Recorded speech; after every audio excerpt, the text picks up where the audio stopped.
Bismillah ve salatu ve selamu ala Resulillah ve ala alihi ve sahbihi ve min vala. Jalaldin Suyuti rahmetullahi aleyhinki Halifler Tarihi namlı kitabında biz 26. halife El-Qaim bi Emrillah'niki hayatı ile tanışıp çıktık.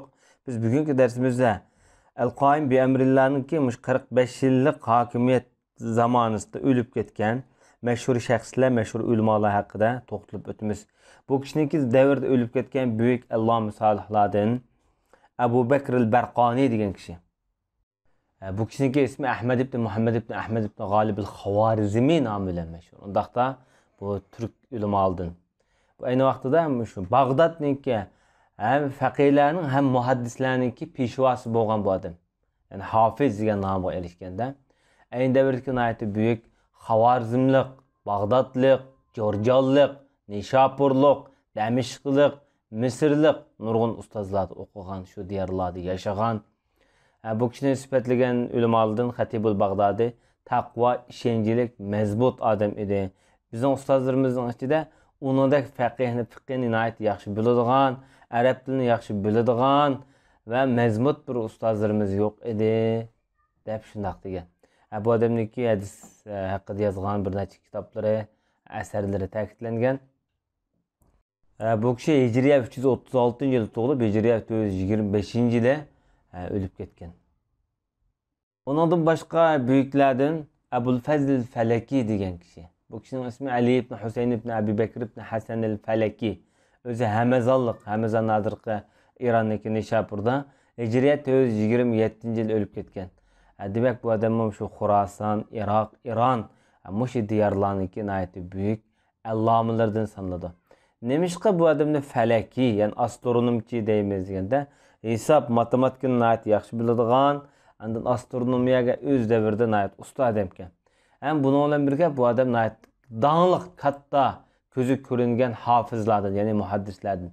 Nurgun kişilerde okugan bu adamınki muhaddislerinin lakımını tonuş, yak biliş namı dizilgan kitabı var. Muntahal Kemal fi Ma'rifetir Rical qatarlık.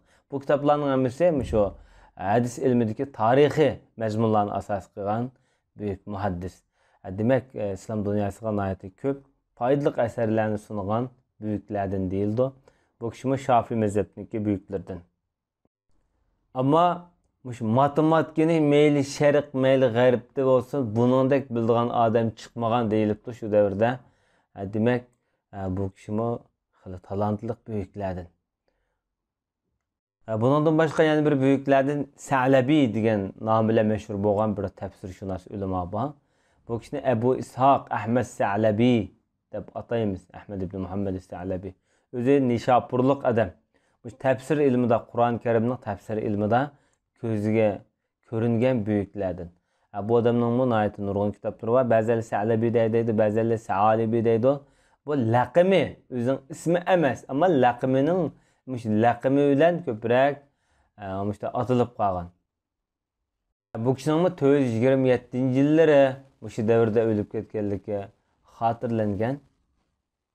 Bu odamniki eng ko'zi ko'ringan mashhur kitoblardan Aroisul Majalis nomli kitobi bakrak ko'zi ko'ringan. Bundan boshqa büyüklerden bu davrda o'lib ketgan İmam Quduri rahmetullohi alayh, Hanifi mezhebidagi büyük peshvolardan sanaladi. Bu adam Hicriye 362-yil tug'ilib, Hicriye 428-yil ölüp ketken. Bu adamniki kunyasi Ebu Hüseyin, ismi Ahmed ibn Muhammed ibn Ahmed el-Quduri namıyla meşhur. Hanefi mezhebindeki büyük fakirlerden buludu.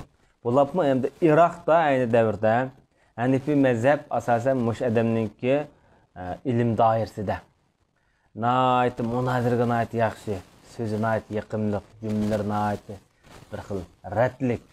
Bu adamın ayettiği köp kitaplarını okuyan, hadislerini anlayan Ebu Bekir Xatibul Bag'dodiy degan kişi mesela bu adamniki şagirdlerden buldu. Xatibul Bag'dodiy ayeti büyük tarixshunos. Bu adamniki şu Quduri'niki meşhur bir kitabı var. Hanifi mezhepte. Aynı devirde mesela Şafii mezhebindeki imamlardan Ebu Hamid el-İsparani ile munadir düşken. Bu adam aynı devirde Nizamiye medresiniki dağınlık müdiri okutucusu. Şu adamla munadir düşkende ondaqda xili büyük ulamalardan değişki boldu hem de. Hoş. Bu adamniki mushu Muxtar Quduriy degan Hanfi mazhabki buyukmuş eser, eng meşhur eser sanıldı. Bu adamniki Quduriy deb atılışıda bunu ba'zilar qozonchi, ya'ni bu qozonga munosabatlik bir laqamlar bilan sifatlagan. Yani qozonchilik kasb bilan shug'ullangan ekan, ota-onasi o'zi degandek. Lekin Imom Sam'ani rahmatullohi alayh nima uchun Ansab nomli kitobda bayon qilibdi sababini, nima uchun bu Quduriy deb atalganligini demabdi. Balkim bu qozonga munosabatlik bir avval bo'lishi mumkin. Bu davrda o'lib ketgan yana bir buyuk alloma, Sharqdagi buyuk faylasuf Ibn Sina rahmatullohi alayh. Abu Ali Husayn ibn Abdullah nomi bilan mashhur. O'zi Afg'onistondagi Balaxdin, hozirgi Kabulniki atrofida, keyingi mezgilda Buxoroda yashagan. Bu adamni Ibn Sina deb shu nom bilan atalgan. O'zi ayni davrdagi mashhur tibobatchi, tabib ham faylasuf. Bu adam falsafa bilan, tibobat bilan tang shug'ullangan adam. Bu adam Hijriya 370-yili tug'ilib, Hijriya 427-yili Ironniki Hamadonda o'lib ketgan. Hamda buni adamni g'arbliklar Amirul Atibba, ya'ni Abu Tib deb ataydi. Bütün doktorlarning dadisi, otasi yoki doktorlarning peshvosi, qo'mondoni degan bo'ladi bu mazmun. Lekin bu adam xilma-xil mavzularda 200 dan ortiq kitob yozganligi xotirlangan. Buning ko'pinchisi asosan falsafa, tibobat masalasida yozgan. Bu adamning eng mashhur kitoblaridan Al-Qanun fi Tibb degan kitobi. Bu kitob nihoyat mashhur.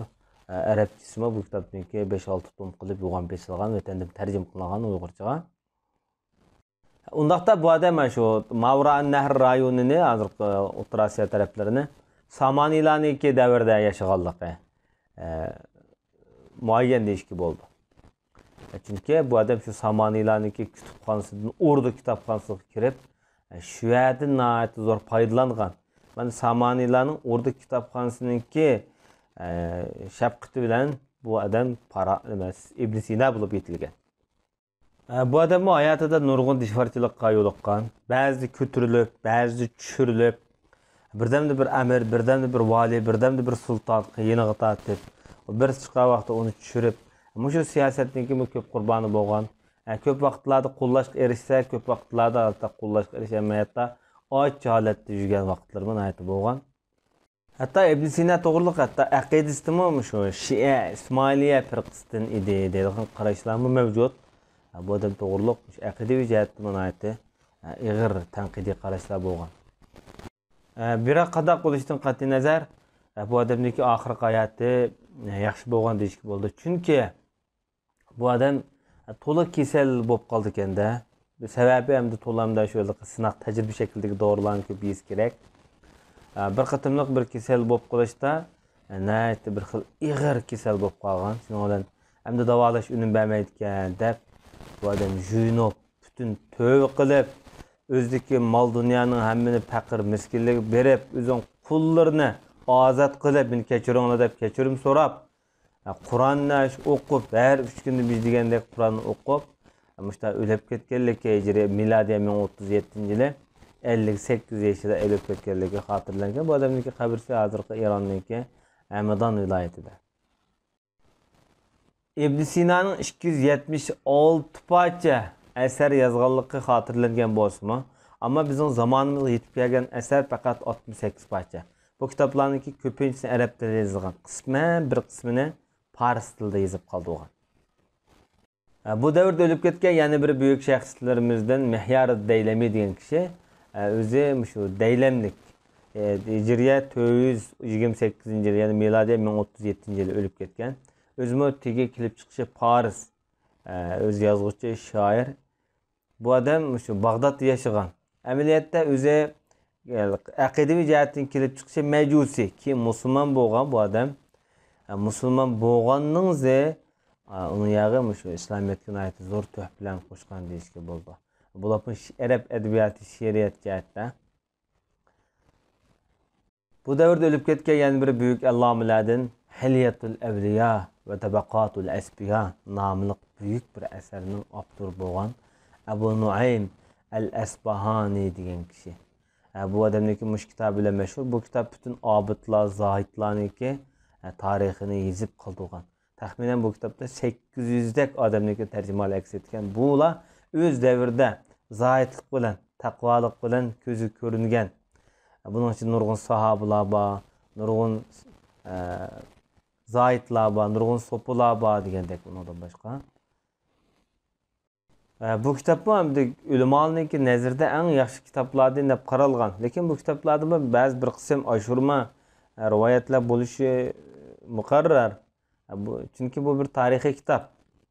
Aziz kitob emasda, bunda muqarrar hamda.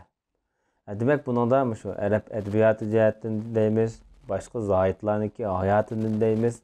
Mush jihatlardan ko'p foydalanishga bo'ladigan buyuk asar deyishga bo'ladi. Bu davrda ölüp ketken yana bir büyük şahıs Ebu Zeyd Dabbusi namıyla meşhur bo'lgan Abdullah ibn Ömer yak Ubeydullah ibn Ömer degan bir kishi. O'zi Buxorolik, bu Hanifi mazhabidagi büyük faqihlardan. O'zi ham usulshunos, ham qozi. Bu odamniki munozirdagi kuchligidagi dalil isbotlardagi hozir javobligi bir kishilarniki nazarda ayni davrda bir maqol tamsiliga aylangan ayni davrda. Bu adamdaki Takvimul Adilla fi Usulul Fiqh vel Esrar ve Ta'sisul Nazar vel Envar qatarlıq kitapları bağlıq bayan qılgan. Hicret 430 yıl ölüp ketkenligi xatırlıptı. Demek bu adamı Hanifi mezhebindeki bir büyük peşvalardan deyişki oldu. Ondan başka bu davrda ölüp ketken büyüklerden El-Barazi'i degan bir kişi. Bu kişinin ismi Halaf ibn Abi Qasim el-Azdi namıyla meşhur. Ebu Sa'id de kunyası var. Bu aynı devirdeki Maliki mezhebindeki büyük kişilerden. Tehzib namlı kitapları var. Demek bu kişi şu Mağrib'de yani Marrakeş, hazırki Sakliye deyimiz şu İspanya tarafında büyük gözü görüngen aynı devirdeki Maliki mezhebindeki büyük ulemalardan, peşvalardan. Bu kişi Hicret 430 yıllardan keyin ölüp ketkenligi hatırlangan. Ama bu kişini öz devrdeki bir kısım kişiler yaman ko'rgan. Nemishqa degan vaqtida shu davrdagi Qayravan, hozirgi Marokeshniki sultonlari bilan yaqin munosabatda turganda bu odam. Sulton bilan yaqin turgandan keyin, ya'ni o'rda o'limasi degandek qilib boshqalar bu odamni o'ch ko'rdigan holatli bo'lgan.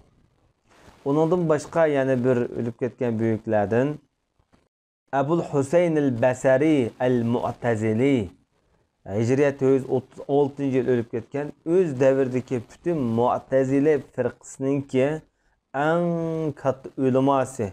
Hem şu Mu'tazile aqidasini yaqlaydigan büyük bir hami. Şu Bağdat'ta yaşagan, Bağdat'ta şu tinmay, şu Mu'tazile aqidasini taqtish, mush ko'z qarashini yeyish bilan meşgul bo'lgan. Bu vaqtda bu odamning bu nayat nurg'un kitoblari bor. Amaliyotda bu nayat zaki, nayat zerek bir adam. Hatta bu adamniki El-Mu'tamed fi Usul Fiqh deb bir kitobi var. Öz davrida yozilgan eng büyük kitob deb ta'riflagan İmam Zahabi rahmetullohi alayh. Mana bu shu usul fiqh haqida yozilgan büyük kitob. Bu yani Mu'tazili nazarini asos qilgan, yaqlagan. Demak bu adam bir ayni davrdagi o'tgan büyük kalamshunos va bir ilahshunos deyishga bo'ldi. Ya'ni bir teologiya deyishga bo'ldi. Ondan başqa ölüp ketken büyüklerden İ'rab namlı kitabındaki Abduri Mekki degan adam. Bu adamdaki ismi Mekki ibn Ebu Talib deymiz. Öz devirdeki muhakkik allamilerden. İmam Zahabi rahmetullahi aleyh bu adamni nayt katta hafıza qatardan sanıgan. Bolapmı şu qiraat ilmide nayt büyük ustaz deyişki boladı bu adamni. Bu adamdaki yaşagan diyarları Qayruvan yani Marrakeş tarafta yaşaganda Mısırlıda muş diyarlarda o'qib keyin Qayruvanga berib Qayruvanda muş qiraat ilmi bilan Qur'on ilmi bilan shug'ullangan. Bu odamniki Misrga ko'p qitim kelganligi xotirlangan. Makka Madinada uzun mezgil o'qib bilan shug'ullanib oxirgi mezgilda Andalusga hozir Qurtubaga berib shu Qurtubada dars o'tish bilan meşgul bo'lgan bu adam. Bu adamniki Mushkil Arabul Qur'on namlı kitabı var. El-Hidaya ila Bulug'un Nihaya deganda kitapları var. Bu adamniki qabrisi hozirgi Qurtubada. Hozir İspaniyaniki bir Qurtubi jamisi var. Hristiyanlar bunu devletlik çoğun muziğe aylandırıp etkende. Buna köp bu yerda ilim sorunu bo'lgan, ders bo'lgan büyük bir cami. Hazırmı eğer ücret ilip ziyaret bilet ilip kirip kalsa 2 saatte 3 saatte aran ücret diyordu. Adem'in köplüküdün. Acayip bir dünyanın acayibatlarından bu cami. Mış camide bu adam okutukçuluk kılgan büyüklerini değişik. Boludu bu adamlar. Bu devirde ölüp ketken yani bir büyük şahslardan Ebu Muhammed el-Cüveyni diyen kişi. Bu kişinin ismi Abdullah ibn Yusuf ibn Abdullah deyimiz. Hicriyet 438. yılda ölüp ketken. Bu adam kiyinki Ebul Muali İmam-ül Harameyn el-Cüveyni'ninki dazısı boludu. Bu kişi minayeti büyük ellamilerden bize Nişapur'ninki adamları Nişapur'da yaşayıp şu yerde ölüp ketken. Tefsir, fıkkı, Arap edebiyatı, Katarlık pellerde közüge görüngen büyüklerden boludu bu adam. Kaffalil Mervezi diyen kişi de okuganda bu adamın tercümalı başta ötken o. Bu adamı öz devirde okutuş işleri ölen, petva işleri ölen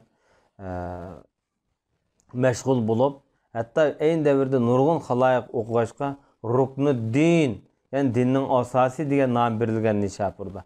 Hem de aynı vaxtıda Paris idi büyük ulemalar bilen tolgan bir jutla bir közü görünmek, halkının, cemaatinin etrafına erişmek yaman tez. Bolapmış ilmi işlerde tolumun ayeti kıyım. Özü ayeti aybetlik adamken de birak ayeti takva, zahid hemen da ötken bir büyüklerdi. Bu ayeti ders ötüş üstüyken de dersini şuna ders petva, ders üsse adamlar ayet kulak sılıp anlaydıgan dek mesela. Nişapur'da nurgun ilmi münazirlerge katmışkan. Aynı devirde ulemalar bu adamga baha berip, eğer burunqi Bani İsrail kavmida eğer muş adam bo'lgan bo'lsa, faxrlanib bu adamning hayotini keyingilarga deb bergan bo'ladi deb shundaq degan. Bu adamniki Tafsirul Kabir nomli kitoblar var. Usul fiqh haqida kitoblar var. Bu adamniki hali büyük ulemo ekanligi xotirlanib yozilgan. Ondan başka yani bir büyüklerden tefsir kitabı var. Mehdevi diyen kişi. İsmi Ahmed ibn Ammar, Ebu Abbas namıyla meşhur boğan adam. Demiş ki Mehdevi deyimirsek, Mağrib'ninki Mehdi diyen şehirden boğaçka bu adam. Şuna bu adamın Mehdevi deyip şundak deyimiz. Bu adam bu olmuş o Arap yarım arlı. Mekke Medine taraflarda şu yerde tuğan. 7 yıl kıraat hakkında eserleri var, kitapları var. Ondan başka büyük bir tefsir kitabı var. Şu işlerle meşhur. Bu adamı Hicriyet 130. yılı ölüp ketkenligi hatırlangan.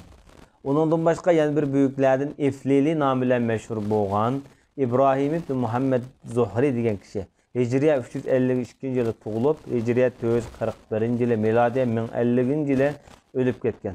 Bu adamı Endolus'un yani İspanya'nınki büyük Arap tilşunaslığı ve Arap til edebiyatlarda yetilgen büyüklerden deb qarashli bo'ldi. Bu adamdaki asli kelib chiqishi Qurayshlarniki Zuhri cemaatidan, ya'ni Abdurrahman ibn Avf'ninki cemaatidan bo'ladi bu adam. Bu büyük şu Endolusga borgan ayni davrdagi arablarning avlodi bo'lishi kerak. Qurtubada tug'ilgan, Sa'd ibn Abi Waqqasga tutishudi deyilibdi. Yani o'xshash bu gap. Bu adamda nimişki Eflili deyimiz degan vaqtida Şamning Efliya deydigan bir yezisi bor. Ayni davrda mushi Şamni fatih qilib borgan vaqtidagi arablarning shu avlodi ekanda, chunki buning ota-bobolari shu yerga berib, shu yerga yerlashgan. Bu adamningki otasi bunati büyük ulemalardan bo'lg'achqa dadisida o'qigan. Bu adamı Endolus'taki Umayyalar devletininki büyük közü görüngen allamalardan. Bir mezgil turmada yatqan Xalif Hisham Muayyad Billah deydigan bir xalif o'tgan Endolusda. Keyingi mezgillarda aqlanib chiqib vazir bo'lgan. Demak, bu adam hem ilmda hem siyaset babida yetilgan büyüklerden. Ondan başka yani bir büyükümüz var, Samanini deydigan bir kişi bor-da. Bu kişinin ismi Ömer ibn Sabit Samanini deymiz. Özüne ait ama adamken kelib chiqishi. Arab tili grammatikasini nihoyatda yaxshi biladigan büyük bir allamilardan. Nimaga bu adamni Samanini deymiz degan vaqtida Bu adamni topan balası da Nuh aleyhisselam'ınki kavmi qo'ngan Jodi tağının tüdü bir oral bo'lgan. Şu oralga berilgan bir nam. Belki bu kemidagi qilib qolgan 80 adamninki nomi bilan atalgan bo'lishi mumkin. Şu ehtimal qarta bu adamni Samanini deymiz. Çünkü bu adamninki tigi şu Jodi tağınınki Samanini yesidi. Undaqda bu hozirgi Turkiyada bo'lishi muqarrar. Bu adamninki El-Luma nomli bir kitobi var. Buna meşhur bir kitapta. Bu kitap hazır şu besilgan Camiatul Azhar'da tahqiqlanib 1901 hijriya Qoyirada besilgan bu kitap. Xo'sh, bu odamniki 442-yili o'lib ketganligi xotirlangan. Uningdan boshqa yana bir buyuklarimizdan Ad-Dani nomi bilan mashhur bo'lgan Abu Amr ad-Dani degan kishi. Bu kishi hijriya 444-yili o'lib ketgan. Bu adamni İbn Sayrafi mi deymiz? En meşhur namı şu. Bu adamı aynı devirdeki kıraat ilminde yetilgen büyük muhaddislerden hem tefsirşunas. Tige bu adamınki şu Endolusluq. Çünkü bu adam hicriye 371. yılda şu Kurtube'de tuğulup, Kurtube'de okup şu yerde yetilgen. Bu adamınki özünün ait tefsir ilmi da, Kur'an ilmi da ait meşhurluq. Ondan başka hadis ilmideki ortiqchilikları bayon qilinishi bilan birga bu odamniki Jamiul Bayan fi Sab'a nomli kitoblari bor. Bu kishiniki xili Qur'on ilmiga munosabatli xili ko'p kitob yozganligi xotirlangan. Imom Zahabiy rahmatullohi alayh Ibn Hazm Zohiri bilan bu odamniki orasida bir xil adolat bo'lib qolib, ikkisining orasida bir xil hajvilik masala bo'lgan deyilibdi. Bu adamda nima Dani deymiz degan vaqtida İspaniyaniki sharqi janubida bir Dani deydigan bir yezi bor, qishloq. Mana shu yurtga berib yashagan endi davrda. Chunki Andalusda Qurtubada nurg'un fitna fasod bo'lib ketib, siyosiy to'qinish yuz berib, shu yerga ketgan bu odam. Uningdan boshqa bu davrda o'lib ketgan yana bir buyuklardan Halili nomi bilan mashhur bo'lgan Irshad nomli kitobniki avtori Abu Ya'la Halili degan kishi bo'ladi. Bu kishi Halil ibn Abdullah ibn Ahmad nomi bilan mashhur. Hijriya 446-yil o'lib ketgan. Bu odamni o'z davridagi ahli sunna va jamoat firqasidagi mashhur muhaddis ulamolardan bo'ladi. O'zi ham qozilik mansibi bilan shug'ullangan. Shundaqla ham hofiz muhaddis ishonchlik degan nomlarni bergan. Bu odamniki Qazvaynda o'lib ketganligi xotirlangan. Qazvayn hozir Turkmanistonda bo'lsa kerak.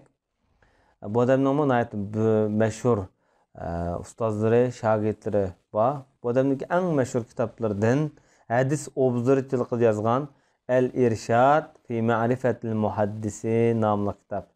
Bu büyük bir eser hadis ilmida. Onundan başka bu devirde ölüp ketken büyüklerden Salimur Razi degan bir kişi var. Salimur Razi degan. Bu kişinin ismi Salim ibn Eyyub Razi degan bo'ladi. Bu adamı öz devirdeki hem muhaddis, Şafi mezhebindeki büyük fakirlerden köp hadislerini rivayet kılan şu devirde. Nurgun ustazdır var. Bulabmı Ebi Hamid el-İsbirani degan Nizamul Mülk'nin sağlam mektebindeki müdirde bu adam okugan, Şamlarda yaşagan. Bu adamınki şu ilmi cihetini bitken vaxtıda ulamalar hem qari, muhaddis, hem işencilik adam degendek bahalarını bergen. Bu adamı hicriye 447-yili miladiye 1055-yilga to'g'ri keldi. Shu davrda o'lib ketganligi xotirlangan. Xo'sh. Bu davrda o'lib ketgan yana bir buyuk shaxslardan Abul Ala Ma'arri degan kishi. Hijriya 363-yil tug'ilib, hijriya 449-yil miladiye 1057-yili o'lib ketgan. Bu adamni Ahmad ibn Abdullah ibn Sulayman al-Quzai Tannuhi Ma'arri deb manda ataymiz. Özü Tennuh kabilesinden Ma'arri degan jutning ismi. Bu adamı Abbasilar davridagi nayet o'tgan büyük grammatikunas mufakkir adib. Bu adam hozirgi Suriyaniki Idlib naisi bor. Idlibniki Ma'arratun Nu'man degan jutda shu yerga tug'ilgan bo'g'achqa bu adamni Ma'arri deb ataymiz bu adamni. Bu adam davomli shu uydan chiqmay, uylam so'nlab yashagan. Bağdatga berib, Bağdatdan kelgandan keyin shu xalq jamoatga aralashmay, ashta yashagan. Bu odamning bu jihatda o'ziniki o'ylaganlari bor bu jihatda. O'zi a'mo odam ekan, 4 yoshchiga vaqtida bu odamniki ko'z a'mo bo'lib qolgan bir xil kasal tufaylidan o'zining she'riyat talantini aytdi, mashhur. Şamniki Halab, Merratun Nu'man qatarlıq yurtlarda hadis, tefsir ilmi, fiqh ilmi qatarlıq ilimlar bilan shug'ullangan. Onun ustiga bu odam shu qadimgi dillarniki tarixini yaxshi biladigan, tarix ilmiga bir mo'jiza debdi tarix ilmida. Yani tarixni bek yaxshi biladigan odamda bu. Endi Bag'dodga berib, Bag'dodda nurg'un kitoblarni yozib, nurg'un ulamolarga ushqishib qilgan. Lekin bir Bag'doddagi vaqtida dadisining o'lib ketgan xabari yetib kelishi bilan bu odam xaloyiqqa aralashmay, bütün odamdan o'zini yig'ib, bu dunyo degan bu yomonlik, bu shuhratparastlikning manbasiga deb bu odam o'zini jamoatdan arg'an. Hatta şu zikir tesbihlerle ben ölüp giderdim. Bu adam hem de Hicriyet 400-yili şu xilvatni tanlab gende. Tanlagan bolsa taxminen 50 yılga yakın xilvat yaşagan deyishki bo'ldi. Çünkü bu adam hatta go'shtni yemaydigan odamda 45 yil go'sht yemaganligi xotirlabdi. Bu yanayliqi qo'pol qilin kiyimlarni kiydigan. Andan şu aşametlik turmuşunu qattiq yoqtirmaydigan ashunda bir holat yaşagan. Ama bu adamı o'z davridagi dаңliq bir mufakkir bo'lg'achqa o'ziga xos mustaqil holatda. Ayni davrdagi bir qism ulamolar bu kishiga baho bergan vaqtida zindiq deb bu odamning e'tiqodiy fikrini ayiblagan. Ammo bir qism keyingilar yo'q, bu odamni unda deyishki bo'lmaydi deb qaragan. Hatta İmam Zahabi rahmatullohi alayhi bu odamni Edebiyat peshvosi, alloma, nurg'un asarlarning avtori, o'zining tuhmatga uchragan odam deb bunday sifatlagan bu odamni. Demak, Imom Zahabiyninki yaxshi bahosiga erishgan deyishki bo'ldi. Ammo bu odamniki shu arab tilshunosligida mislsiz bir buyuklik ekanligida ulamolar ko'p baholarni berib, Tabriziy degan ulamo bir arab bo'lgan arabcha yozilgan har qanday til so'zli bo'lsa mush ma'arri biladi degan. Bu davrda o'lib ketgan yana bir buyuklardan Abu Usmon Sabuni degan ulamo. Bu odamniki İsmail ibn Abdurrahman ismi bilan mashhur. Hijriya 373-yil tug'ilib, Hijriya 449-yil milodiya 1057-yil o'lib ketgan. Bu odam Xurosonniki hadis ilmidagi dаңliq peshvosi. Xurosonliklar, Mavran nahrliklar bu odamni Shayxul Islom degan nomni bergan. Bu odam shu Nishapurda yashab, shu yerda o'lib ketgan buyuklardan hadis tafsirini yaxshi biladigan büyük bir shaxs. Bu odam dadisining kichiklam yetim qolib ketgan. Chunki dadisi o'sha odam 9-yil vaqtida o'ldirilib ketganda, shu vaqtida. Bu o'ldirilishi balki shu vaqtga siyosiy to'qnashlar bo'lsa kerak ayni vaqtida. Keyingi mezgilda ko'p ulamolar bilan, muhaddislar bilan uchqishib o'qigan. Chunki bu odamniki tog'isi Ömer ibn İbrahim Ebul Fadl Haraviy degan büyük bir ulamo bo'lgan. Bu yana onasiniki oqsi bo'ladi ya inisi bo'ladi. Ammo shuni da o'qigan. Demak, bu ilmiy oila deyishki bo'ladi. İmam Bayhaqi rahmatullohi alayhi bu odamga baho bergan vaqtida musulmonlarning imomi, islomniki haqiqiy shayxi deb baho bergan bo'lsa, İmam Zahabi rahmatullohi alayhi bir shaharning guli edi deb hammalarning ko'z qarashida dushmanimi, do'stimi qabul ko'radigan odam edi. Sunnatning qilichi deb bunday baholarni bergan. Demak, bu odam voizlik bilan tonilgan büyük mufassir deyishki bo'ladi. Xo'sh. Bu davrda o'lib ketgan yana bir büyük shaxslardan İbn Battal degan kishi, bu İmam Buxoriyniki Sahih Buxoriyni sharih degan. İsmi Ali ibn Xalaf nomi bilan mashhur. Bu Maliki mazhabiniki büyük ulamolar bo'lishi bilan birga hadis ilmini yaxshi biladigan büyük shaxslardan deyishki bo'ladi. Bu odamniki mesela Sahih Buxoriyni sharhlagan bu kitob hozir bor. Bu odamniki tigi kelib chiqishi shu Andalusningki Qurtaba'da. Bu adam Hicriyet 449 yılı, miladiy 57 yılı ölüp ketgan. Bu davrda ölüp ketgan yana bir büyük şəxslərdən Qazi Əbu Tayyib Təbəri degan kishi. Əbu Tayyib Təbərining ismi Tahir ibn Abdullah nomi bilan mashhur. O'zi Shafiy mazhabidagi büyük faqihlardan Bag'dodda yashagan. Iroqda Shafiy mazhab asosan shu davrda mushadamniki ilkida. Jorjanda nurg'un islom dunyosidagi muhim markazlarda o'qib, oxiri Bag'dodni vatan tutib shu yerda yashab, o'qib o'qitish bilan shu yerda shug'ullangan. Keyingi mezgilda qozilik mansibi bilan shug'ullangan. Demak, bu adam fiqh ilmida va usul fiqh ilmida büyük bir yetilgan büyüklerden deyishki bo'ladi. Bu adam Hicriyet 450-yili o'lib ketgan. Xo'sh, undan boshqa yana bir büyük shaxslardan İbn Shita nomi bilan mashhur bo'lgan bir qori Qur'on bir odam bor. İsmi Abdulvahid ibn Hasan. Bu adam ishonchli odam bo'lib, 10 xil qiroat haqida yozgan Tezkar namlıq bir kitabı var. Bu adamı Kur'an ilmida ko'p töhf ko'rsatgan büyüklerden deyishki bo'ladi. Bu adam Hicriyet 450-yili o'lib ketgan. Bu davrda o'lib ketgan mashhur shaxslardan İmam Mavardi rahmetullohi alayh.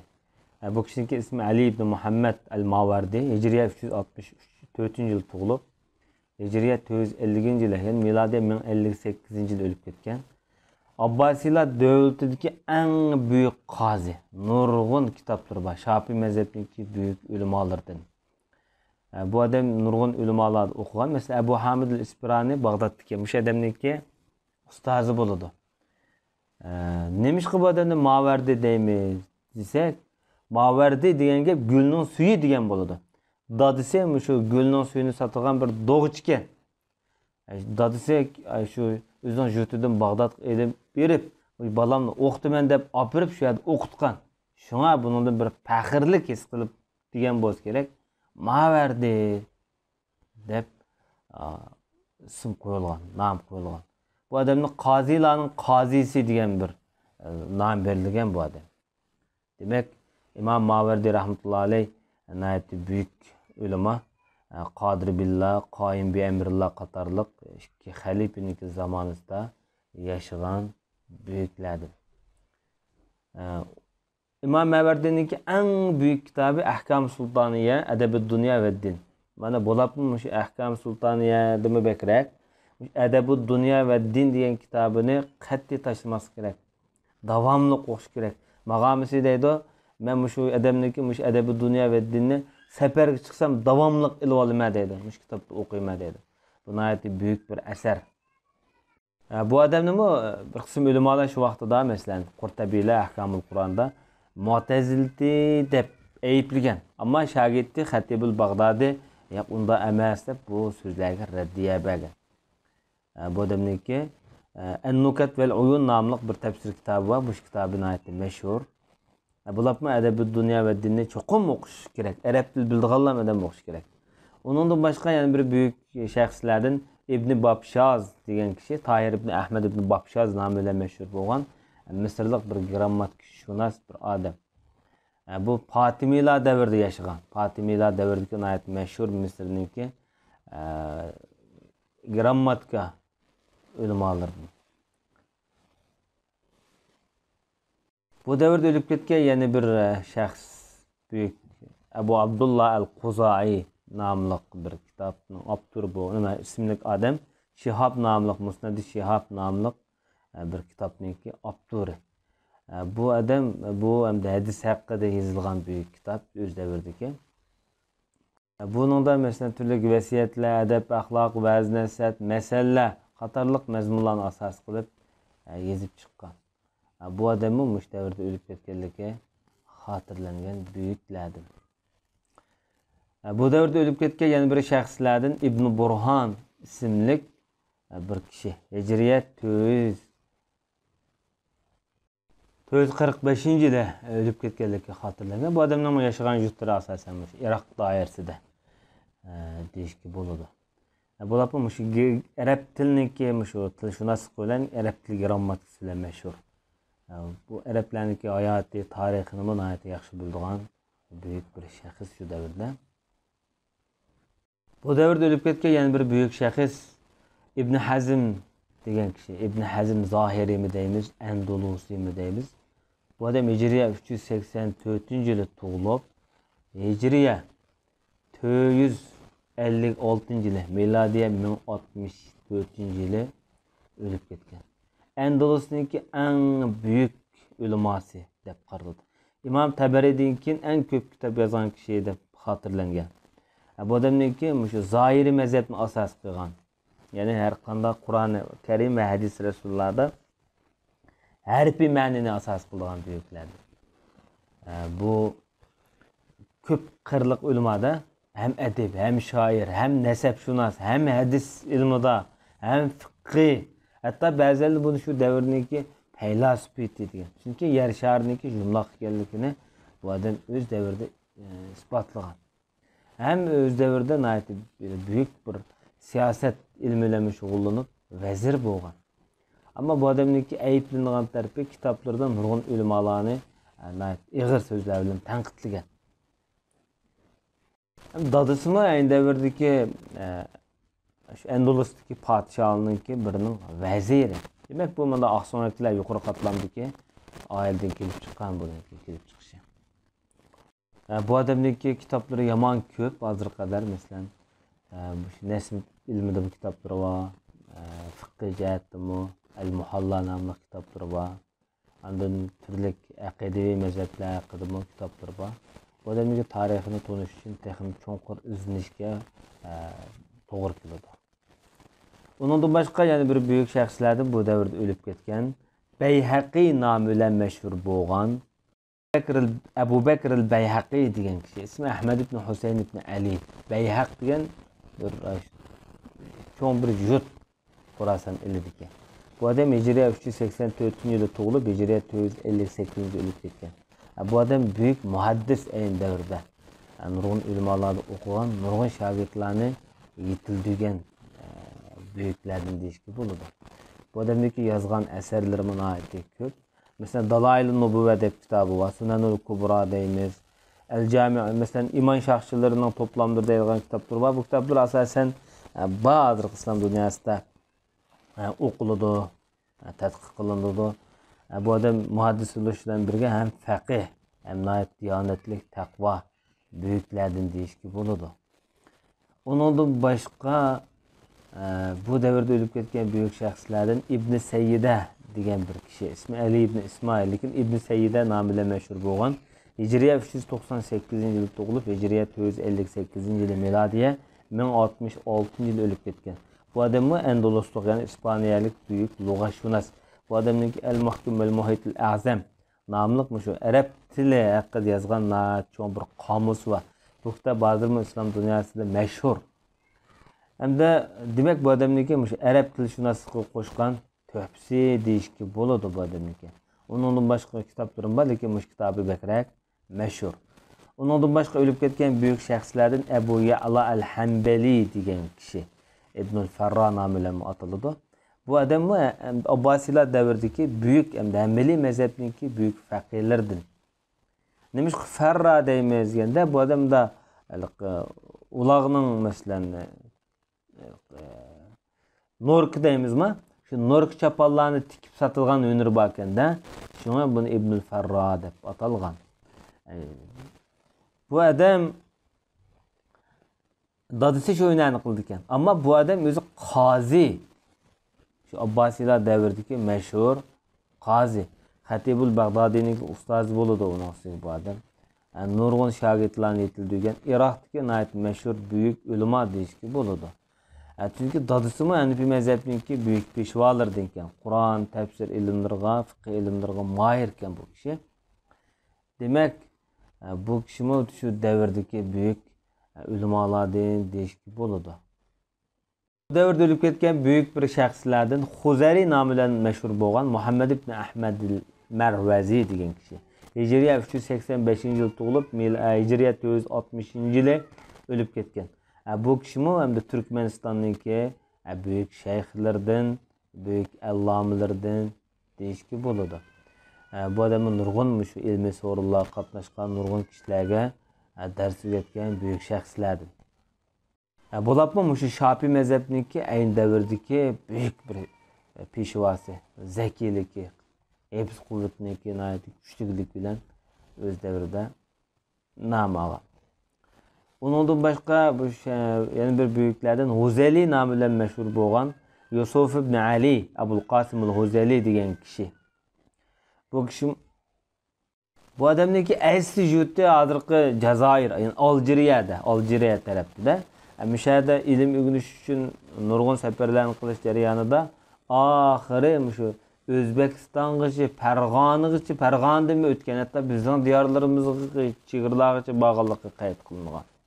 Asbahallarda, Bag'dodlarda, Nishapurlarda o'qiganda bu odamniki El-Veciz, El-Hadi, El-Kamil fil Qiraat, El-Ashr ve El-Arba'in El-Zaid deydigan kitoblari borligi xotirlangan. Demak, bu odam şu Arab grammatikasi, lug'at ilmi, qiraat ilmida hali ko'zi ko'ringan büyük shaxs deb qaralgan. Bu odamniki o'lib ketgan vaqti 465-yili degan ulamalar. Ondan başqa büyük shaxslardan Furani namıyla meşhur bo'lgan Abdurrahman ibn Muhammad degan kishi. O'zi Shafiy mazhabiniki büyük faqihlardan Turkmenistondagi Marva shahridan. Bu odamniki El-Ibana fil Fiqh nomli kitobi va mush kitobi nayati meşhur. İmam Zahabi rahmetullahi alayhi bu odamga baho bergan vaqtida büyük allama, Shafiy mazhabiniki eng cho'ng kattalardan, Marvining faqihlarning peshvosi degandek büyük nomlarni bergan. Lekin hem de Ebul Muali Cüveyni yani İmamul Harameyn bu adamni azraq tanqid qilganken. Bunun sebebi bu Nihayetul Metleb namlı kitapta tanqidlanganlik xotirlanibdi. Bu adamga ishonchli bo'lmaydi. Çünkü ma'lumotları ishonchli emas degandek bahoni bergan ekan. Ulamolarniki har xil nazarlar bo'ladi. Ama bir kısım ulamalar bulab İbn Halilkan nemiş ki bunlar deydi dese İmam-ı Cüveyni yaş vaxtida muş adamning Furani'ninki sorunuğa ançı-munçı keptiken. Kelgan vaxtida ançı-munçı reddiye yoki savol tashlab qilsak gapiga toza quloq solmay bu bir kichik shumg'o degandek muomalada bo'lib ekanda. Shuning bilan İmam-ı Cüveyni'ninki qalbida azroq shuningli bir dard qilib qolgan. Belki İmam-ı Cüveyni adalet tutmaydı. Belki bu meni kichikda bu so'zni emas, haqiqatni emas, bu yosh o'lcham qilib oldi degan so'zni asos qilgan bo'lishi mumkin. Ammo Tajuddin Subki degan Shafiy mazhabining ulamosi Furaniyni ayblamagan, İmamul Haramaynni bu adamning bu yer tanqidlashi bu herkes yaman ko'rgan yoki adalet tufaylidan emas deb boshqa ilmiy sabablarni ko'rsatib chiqqan. Eng muhimi bu odamni 461-yili Turkmenistondagi hozirgi Marv shahrida dunyodan ketgan. Undan boshqa büyük shaxslardan Xatibul Bag'dodiy, Ahmad ibn Ali ibn Sabit, lekin Xatibul Bag'dodiy nomi bilan mashhur. Bu odam Hijriya 392-yili tug'ilib, Hijriya 463-yili, milodiya 1071-yili o'lib ketgan. Demak, bu shaxs Arab tarixchilarining ichida eng büyük tarixchi deyishga bo'ladi. Nemishqa deganda bu odamningki Tarix Bag'dod nomli büyük bir kitobi bor. Dadisimi bir xatibkan ayni vaqtida. Shuningdek bu odamni Xatibul Bag'dodiy deb atagan bo'lishi mumkin. Shu asosda. Chunki dadisi bu odamga bak ko'ngil bo'lib tarbiyalagan. Kichkidan tortib shu tahfiz Qur'on kurslariga berib, o'zining mahallalarida o'qitib, keyin Bag'dodga olib o'qitib, yaxshi ustozlarni o'qitib, tepirib. Shunga bu odam hadis ilmidimi yetilgan. Keyingi mezgilda shu Bag'dodda, Bag'dodningki bir jamiasida bu odamning maxsus dars o'tadigan halqalari bo'lgan. Demek bu en devirdeki Bag'dodniki büyük peshvolarni o'qigan deyishga bo'ldi. Bu adamdagi Tarixi Bag'dod degan kitobi ajoyib büyük bir eser. Bu adamning undan boshqa Al-Kifaya fi ilmi rivoya nomli kitobi bor. Bu hadis ilmiga munosabatli büyük kitoblardan. Demek bu adamning mush davrda o'lib ketgan deyishga bo'ladi. Bu davrda ölüp ketken büyük şəxslərdən İbn-i Rəşiq degan kishi. El-Umda nomli kitobni olib. Bu odam o'zi Qayravolli hozirgi Marokesh dinimdi, Mag'ribda. Mush El-Umda degan kitobi shu arab shariatidagi nihoyatda buyuk asar deyishga bo'ldi. Bu odam Masila degan shaharda tug'ilgan, hozirgi Jazoirda to'g'ri keldi. Bu odam keyin Qayrovonga bo'lib shu yerda Qayrovonda ilmiy xizmatlar bilan shug'ullangan. Dadisi bir zaga ekan. Ama bolasini shu Qayrovonga olib borib o'qitib, bu jihatda nihoyat ko'p tuhfa ko'rsatgan deyishga bo'ladi. Bu odam 456-yili o'lib ketganligi xotirlangan. Bu davrda o'lib ketgan yana bir buyuk shaxs Ibn Abdulbar degan kishi. Yusuf ibn Abdullah, lekin Ibn Abdulbar nomi bilan mashhur. Yusuf ibn Abdullah o'zining ismi. Hicriye 368 yılı tug'ilib, Hicriye 463 yıl ölüp ketgan. Bu adamı Endolus'taki büyük tarixchisi, muhaddisi, faqih, Maliki mezhebinin büyük peşvalarıdır. Bu adamın en meşhur kitaplarından El-İsti'ab fi Ma'rifetil Ashab namlı kitap. Bu şu Peygamber sallallahu aleyhi ve sellem'deki sahabelerindeki tercümalını yazıp çıkan bu adam. Dadısımın ayeti faqih. Qurtubining Andalus'taki ayın devirdeki büyük faqihlerden, ehli ilimlerden. Şonlaşqa İbn Abdulbar Dadiston Türkisi bo'lsa kerak Qurtubada fiqh, hadis, tarix, lug'at ilmi qatorliq fanlarda o'qib, o'sha Andalus'taki eng büyük shaxslarda o'qigan. Bu adam dastlabda zohir ekan, keyingi mezgilda Maliki mazhabga yo'tkalgan debdi. Bu adamning Et-Temhid lima fil Muvatta minel Maani vel Asanid namlı kitabı var. Bu mu şu Maliki mezhebini asas qilib yozib chiqqan kitob. Bu adamniki şu talibul ilmlarga bek munosib o'qimiz bo'lmaydigan zo'rdi kitoblardan Jami'u Bayanul Ilmi ve Fazli degan kitob. Bir tomliqim bor, bu kitobniki 2 tomliqim bor. Mush kitobni cho'qim o'qish kerak. Ondan başka Peygamberimizin tercümalı münasebetli kitaplarım var. Bu adamdaki kitaplarındaki asasen köp kısmı mesela El-İstizkar deyimiz bu kitaplarımı besilgan. Tecrid-ü Temhid deyimiz bu kitaplarımı var bu adamdaki. Asasen kitapları köp meşhur. Allah Teala bu ihlasını yerde koymayan şahıs bu. Demek biz hem de bugün